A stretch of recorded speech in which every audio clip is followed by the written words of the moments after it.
Well, welcome back. This is Julie Baranick from the Seven Figure Builder Show. I'm here with my friend Alicia Butler-Pierre. Hey, Alicia. Hi, Julie. I am so excited to talk to you. We're going to talk all things business, processes, infrastructure, and basically what every business is missing today. Awesome. Right up my alley. Perfect, perfect. So for those that haven't met you, tell us a bit about what you do. In a nutshell, Julie, I help fast-growing small businesses scale without the chaos. Fast growth can be very chaotic. It's exciting, it's fun, but it's also a really scary, tumultuous time in a business because you're risking implosion if you don't start to build your team, get key processes and systems in place, and also make sure that things are organized, right? So that's what we do. And we've been doing it for 19 years. That's And I'm only awesome. 13. So Totally, girl. I don't know how yeah, you how do does it. how does that work, right? It's the new math. I call There it the you new go. There you go. I love it. So there's a method to the madness, is what you're saying. math. Yes. I love that. So we'll just dive right in. But what do you see? Like, how do people know when they're there? We'll just start there. Oh my gosh. You know you're there when the number of your customer complaints starts to dramatically increase. Okay. You might be if your company is regulated. In fact, all of us are regulated to some degree or another, if nothing else by the IRS. But for other organizations and companies, they are in heavily regulated industries, and sometimes they are audited, and they might fail those audits. They're paying exorbitant amounts in late fees and penalties, all because they don't have things organized in their back office operations. And there's incredibly high team turnover. And I intentionally use the word team, Julie, and not employee, because oftentimes I think when we say employee, many of us small business owners, not everyone that we work with is in fact an employee of our businesses. They might be independent contractors. They just may be people we have strategic partnerships with. They could be part-time. So I intentionally use the word team. And so if that turnover is starting to increase fairly rapidly, that's another sure sign that you're growing really fast. People are frustrated because they don't know. They're not telepathic communicators, right? They can't read your mind. So they need to know what to do and how to do the work. But if nothing has been documented, if things are chaotic, things are disorganized, guess what? People will leave. They'll be frustrated and they will leave. And that is usually the point at which we come in. Unfortunately, I wish it wasn't always that way. There are times when people are very proactive. Of course, we love those Of situations. course. So they see the tsunami of business coming and they're like, you know what? We know it's coming because of certain things that we're doing on a sales, marketing, and business development front. So we already know we need to get certain things in place operationally. So let's focus on that now. That way, when that tsunami, that huge wave of business does come our way, we'll be ready. 100%. And you mentioned, the team turnover, the client turnover. What is the cost of, and maybe not a direct number, but the cost of not addressing these issues, right? There's a tool. So I'm not sure if your audience is familiar with Lean Six Sigma. So that's another thing Yep. that we do here. So there's a tool that we Lean Six Sigma practitioners have in our toolkit, and it's called the cost of poor quality, COPQ. I highly recommend that those who are listening, and I'm happy to provide you with a free template, Julie, that you can share with your audience. But if you are curious and you want to get to it right away, just go and do a Google search for COPQ or cost of poor quality. It's usually an Excel spreadsheet, free template that you can download, but it's literally asking you, okay, Julie, if you sell coffee mugs and some of those mugs turn out to be defective, or if you are providing a particular service and for some reason the quality of that service isn't where it should be, whatever that standard is, what is the cost to the business? It's such a profound exercise because it is literally quantifying this is what it looks like when we don't have our act together. Yep. I remember I was listening to someone else who was on your show, Jeff Goldberg, I believe. Yep. And he said, when you don't have your you know what together. Yeah, it's expensive. Yes.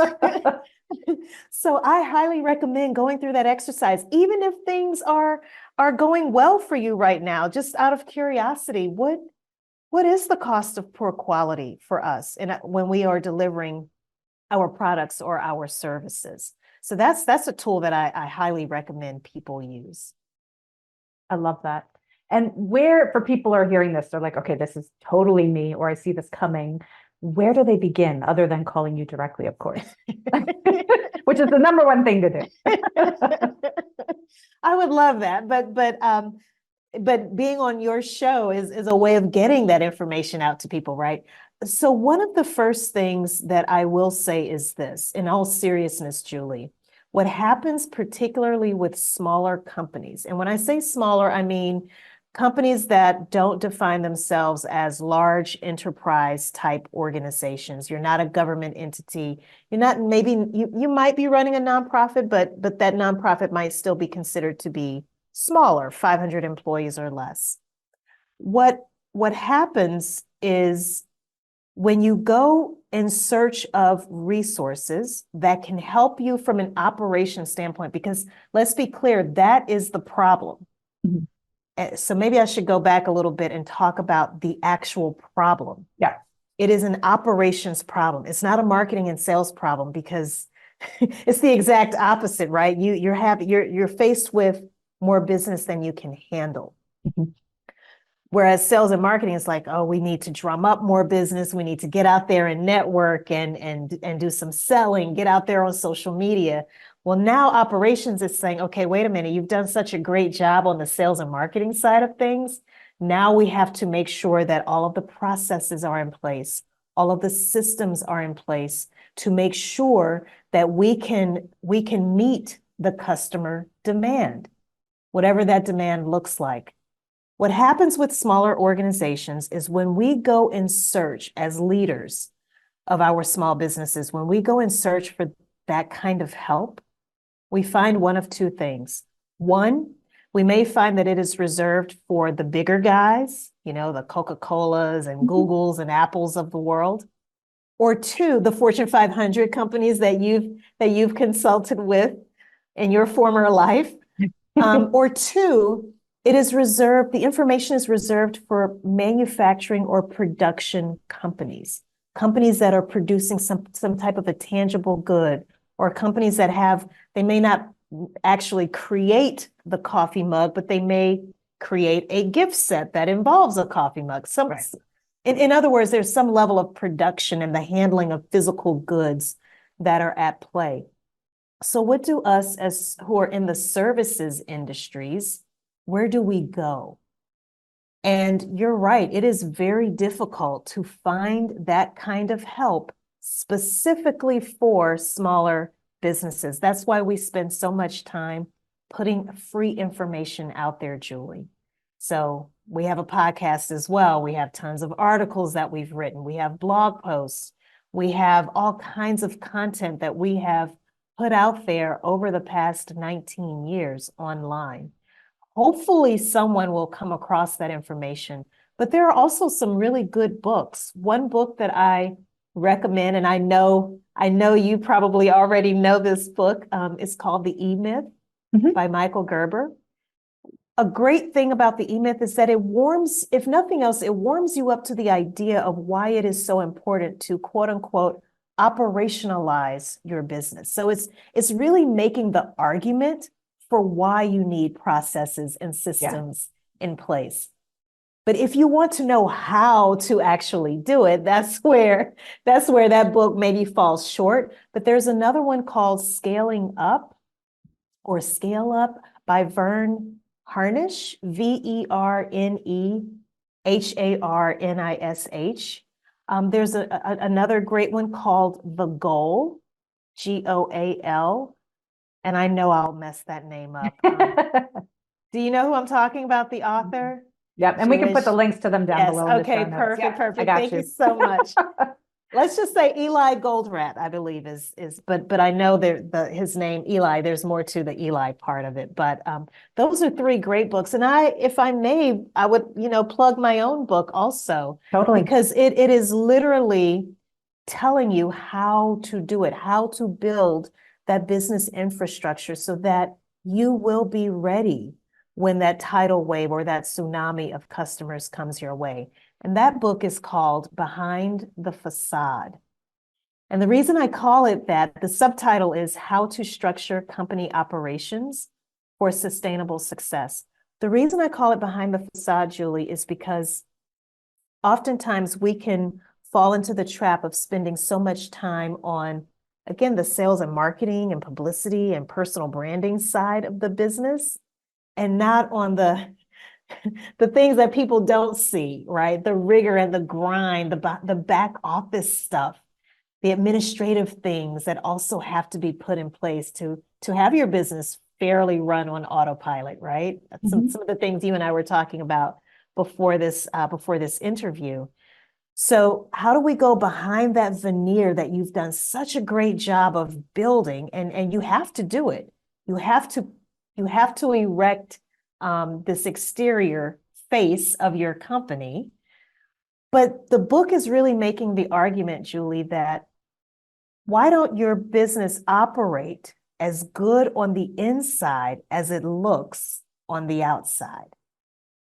So that's what it's all about. And it's really teaching that framework or that model for building the business infrastructure, but it's told in the format of stories. So there are these fictional characters that are loosely based off of 4 to 5 clients per chapter. So I think there's a total of 6 characters, and each character represents anywhere from 4 to 5 different people. But again, it's still highly fictionalized, but the scenarios are things that actually can happen, and they are some of those scenarios that they're faced with are rooted in, there's some truth or kernel of truth in the actual story. I love that. And yeah, definitely we'll check out the book, and we'll definitely have the links below. But you've touched on so many great points there. And a couple thoughts that come to mind is, so often we look at our business and it's like a leaky bucket. Like you've just got things pouring out of it. And with the sales and marketing, what you talked about, you're pouring more in the top and it's just streaming out the bottom. And you don't know why your profit's not going up because you're just leaking, all the gasoline that you're pouring in the top, right? I love that. And I actually have a picture of that. That's so true for me. We call it the leaky bathtub, where there's a crack right at the very bottom of the tub, but you just know that faucet is turned on and you're just keeping things flowing in, but not seeing what's leaking out. So I love that we're aligned in that analogy. Totally. And I'm a big Stephen Covey fan. So, begin with the end in mind. So, which is a lot of what you're talking about. And I know I've done personally with my business, but it's hard to do where you start small, right? You start and you build that ideally, right? You build that infrastructure first to, accommodate your clients, to serve them to the best ability possible, knowing that the processes and the systems and the automation and everything that you put in place can ultimately scale up, right? So as you have more coming in, you've got that foundation to really serve them well and not be buried, when things really start to work. Yes. Yeah. You said that perfectly. Thank you. This is something passionate to me too. It's not my specialty, but I geek out in it big time. So much respect for what you do and how you help people, because like you were saying, it can be very overwhelming to think, okay, great. Now I didn't do that, right? I'm mid-business and now my bathtub is leaking everywhere. I've got clients I've got to serve. I've got to keep the marketing coming in to be able to pay the bills. So what do you recommend for people to take that breather and just say, okay, I need to focus on my business, in my business, right? One of the things I recommend is pay attention to the cycles of your business, the sales cycles. Where are the peaks and where are the valleys? We all have them, regardless of what industry you're in, regardless of the nature of the work that you do. I recommend whenever you're in that valley, to your point, you still have to do the things that you have to do on a day-to-day basis, but that might be the better time to actually start working on your business. What do we mean when we say working on your business? These are the things, the not so fun things.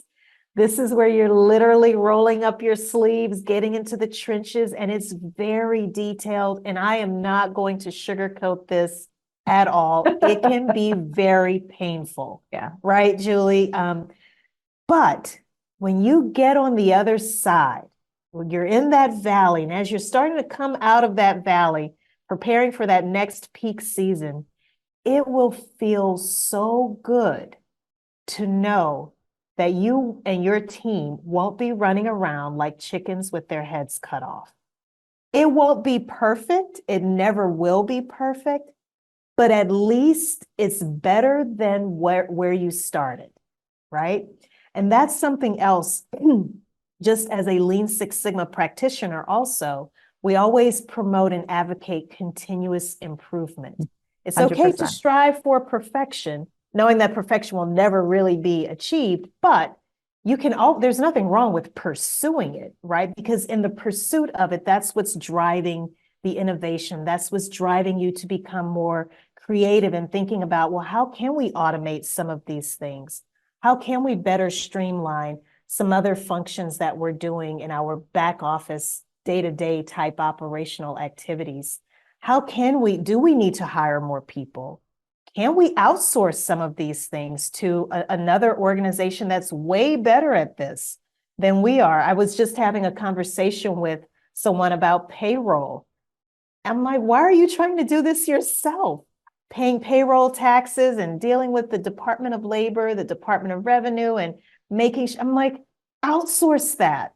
There are companies that specialize in payroll, and they will stay abreast of the latest trends, changes, legal changes. They will make sure, it is their job to make sure that you are in compliance.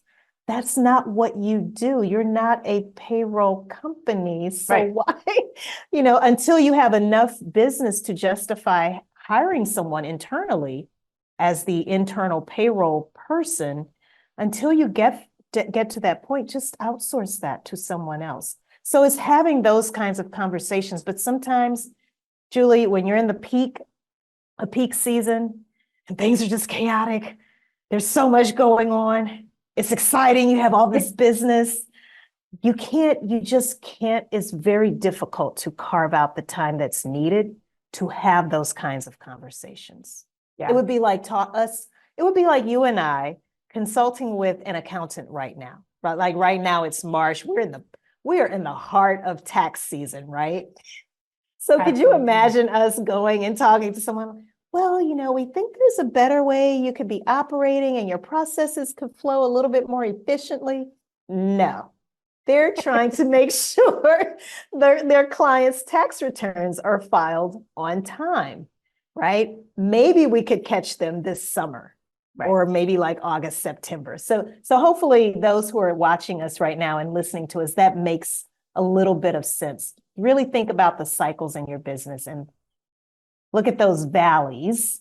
And that's when I would really focus on the stuff that you and I are talking about right now. No, and that makes total sense. So you're not feeling buried, like wait till you have that moment to breathe. Yes. And be intentional and strategic about it so you can focus on it and not feel like, the bathtub is overflowing like crazy. But I love that you mentioned continuous improvement, and that's near and dear to my heart as well, coming from an IT world, that you're constantly improving things. And just because you made a first pass through and you may have a tiny little leak in your bathtub, like you can still go back and look for those areas that you can just continually streamline so that they're working really smoothly. And, over and over again, just kind of reevaluate. And over time, you're just going to free up more and more time for yourself, for your team, which therefore costs you less money, which costs you less effort, right? Less headache. Like the more you can really streamline things and keep looking at it over and over again to really polish it, the more you can free up your own time.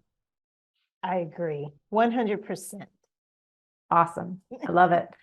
And you mentioned a couple of things like payroll, but what are some things that you see people just muscling through manually that would be easy to either automate, systematize, or outsource? I'll keep this as generic as I possibly can. So when it comes to the financial piece of everything, the accounting, the day-to-day bookkeeping, I still know of people and have come across clients who are still using Excel spreadsheets.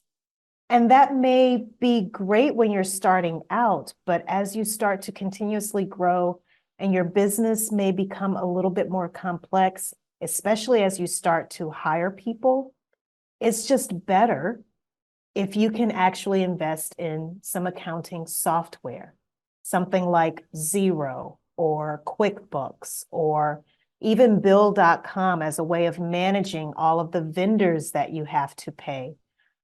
Invest in the software because the software is going to do a much better job of organizing things, reconciling things, and oftentimes this software can link up with your bank accounts. I'm just throwing out an example here, right? So if you have online banking, for example, you can connect your accounting software to your online bank statements. And so a lot of the things that you might be doing manually, manual data entry, much of that can be automated. That's just a really quick, simple, very generic example. Right. Another thing is, you mentioned the payroll piece. That's also really big. Something else that I am a huge advocate of, I know we were talking about my wonderful, remarkable, yes, my remarkable digital tablet. So even something, Julie, especially because of COVID really accelerated our use of remote conference calls, like video conferencing. We're using Zoom right now. Many people use Microsoft Teams or even Google Meet. So maybe consider investing in something like a Fireflies or an Otter, or there's so many of these digital AI assistants that will literally invite themselves to your party, your virtual party, your online meeting. But the beautiful thing is, listening to the conversation is providing a transcript of the conversation.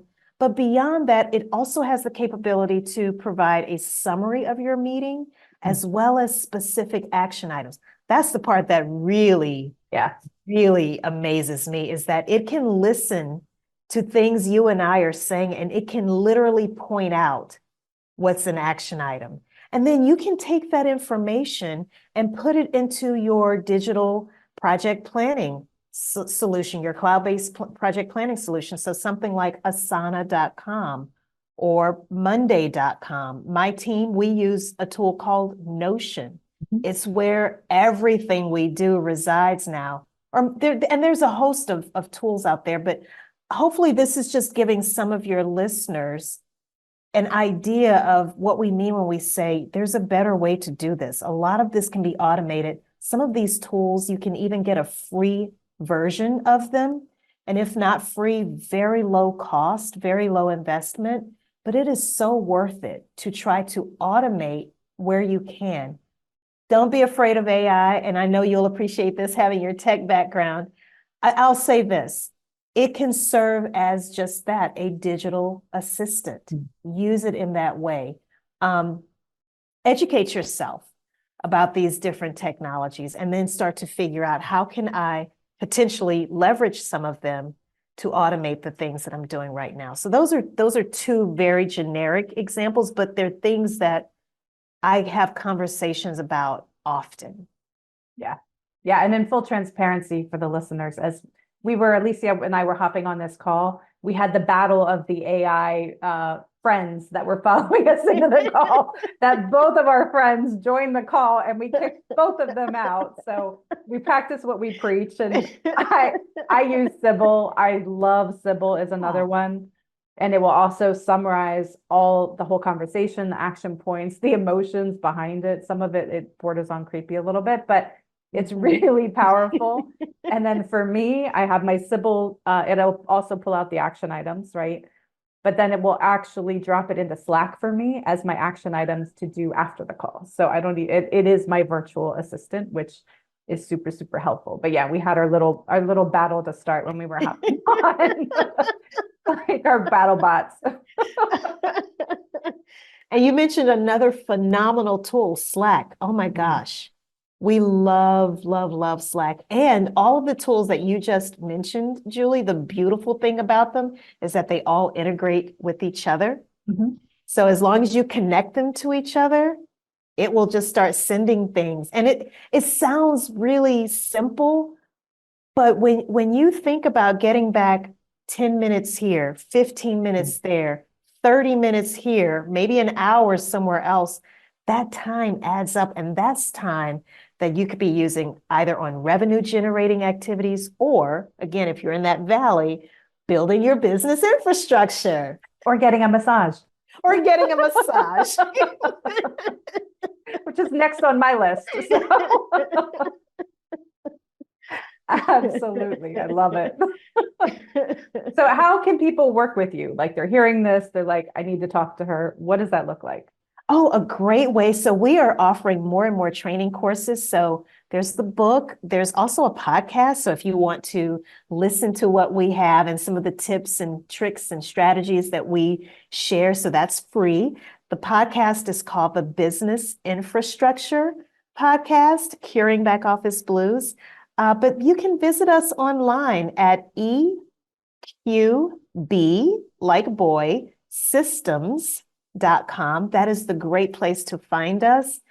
And just drop us a note, click on that contact us page, and we can set up like a free 15-minute discovery call. And we just in that 15 minutes, we can point you in the direction that you probably need to be going in, whether it's reading a certain book, listening to Julie's podcast, whatever the case may be. We're pretty good at figuring out in just that short amount of time the direction to start guiding you in. Yeah, well, that's where the 19 years experience is invaluable, to be able to have like, okay, I've seen it all, done it all, do this, right? Awesome. And you've accomplished a ton in your career, personally, professionally. How do you define success? What does that look like for you? Success for me, honestly, at this point in my life, as I fastly approach 50, it's really we've time traveled throughout the course of this interview, Julie. We have done some time traveling. Fair enough. But I really do define it as living life on your own terms, making sure, with the ability to financially support yourself, doing something legal, of course, where you're not hurting anyone, and you can go to bed every night knowing that you've done your part to make the world a better place, even if it's just working with one person. I love that. Making the world a better place, one person at a time, right? That's right. That's right. I love it. And if you had the attention of the whole world for 5 minutes, what would you tell them? Leave the world better than you found it. Leave any situation, any relationship, any encounter you have, leave it better than you found it. That's actually my personal mantra. I love that. It will never be perfect. And I had to learn that the hard way as a recovering perfectionist. It will never be perfect. As a consultant, you have these ideas and you recommend things and you want people to do that. They don't do it and you get upset. But did you leave that situation better than you found it? And that's what you can take comfort in. I love that. And that's something I've lack of a better term, it will say impressed upon my children. Because they've beaten into my children, but that's not really the right word. Impressed upon my children as well is like, it applies to everything. It's business as well. It's relationships. It's borrowing the car. It's whatever, Yes. right? I mean, it's everything. So yeah, I love that. Awesome. Yeah. And you mentioned your website. Is there anywhere else people can find you online? Anywhere on the social? I play a lot on LinkedIn specifically. That's where I dwell. And you can find me there at Alicia, Alicia, Butler-Pierre. And Pierre is spelled P like Peter, Ierre. And we will have the links below for people to come check you out. And thank you. you, Alicia, for being on today. Thank you so much, Julie. This was great. Good. I'm glad. And if you found value in this episode, please do share it. That's how people find us. And you can find me at sevenfigurebuilder.com, and I will see you on the next episode.